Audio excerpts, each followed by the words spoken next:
rid of ISIS quickly, not for a long time. Let me tell you what I really want to do.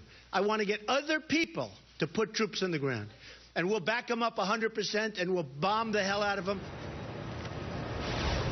Joining me now, David Tafuri, former foreign policy advisor to President Obama, also a former State Department official in Iraq. David, good to have you with us.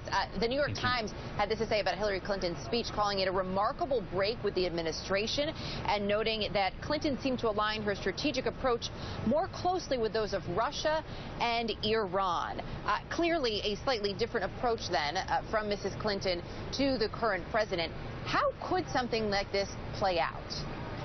Well, it's good to hear Hillary Clinton talking about some of the things she talked about, which is arming groups on the ground, supporting other efforts that will make a difference in the war against ISIS, like a no-fly zone. That is a bit of a departure from the administration. She's really been in the shadow of the administration up until now with regard to a plan for fighting ISIS. I would not say it just moves her closer to Iran or Russia.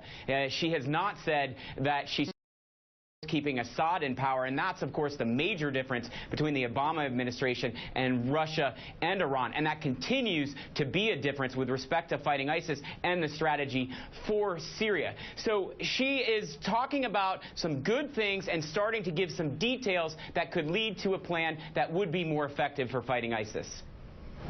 And we also listened to Donald Trump in a separate Boston radio interview. He called President Obama a threat to the country. We heard what he had to say about his plan for fighting ISIS. Are there nuggets, though, in that plan that could be effective?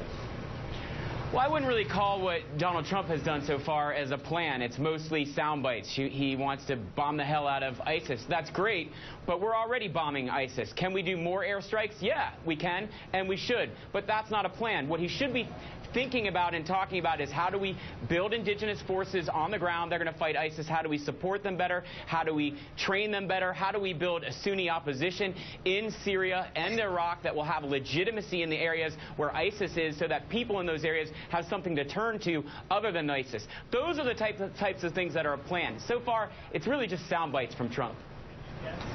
A recent Bloomberg poll shows that ISIS and terrorism are, in fact, two of the most important issues for voters. 21% say ISIS is the most important issue facing the United States right now. 14% said terrorism. So clearly, it's not just that we're imagining it's important to Americans. It is important to voters. How are these two plans going to resonate with American voters? Well, it's going to be a very important issue, and obviously something like the Paris attacks really sort of brings it into focus for the American people, and American people are very fearful when they see what happened in Paris.